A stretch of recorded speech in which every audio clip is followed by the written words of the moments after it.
नमस्ते सबैजनालाई, मेरो नाम विश्वास राई। अहिले चाहिँ म बङ्गलादेश साइकल यात्रा गरेको चाहिँ 8 दिन भइसकेको छ।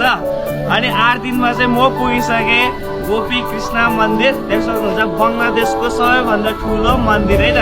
अनि हिजो राति चाहिँ म यहाँ पुगेर एक दिन चाहिँ बसेँ अनि एकदम राम्रो लाग्यो। देश यहाँको मान्छेहरू पुजारीबाहरू मलाई खानु बस्नुको सबैको सुविधा गरिदिएको थियो। अनि आज चाहिँ म यहाँदेखि निस्किएको छु अनि बङ्गलादेश पुरा साइकलमा 1 महिनाको।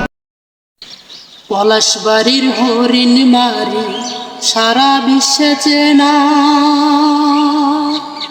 আদি যুগের শিব মূর্তি আদি যুগের শিব মূর্তি দেখিবা ঘুইরা তোমরা আইসো গাইবান্ধা ও বন্ধু আইসো গাইবান্ধা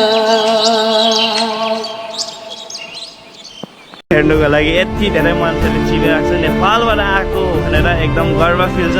त्यो गाइस कहाँबाट हेर्नु हुँदैछ कमेन्ट गरिदिनु होला अनि सेयर पनि गरिदिनु हुन सक्छ है त।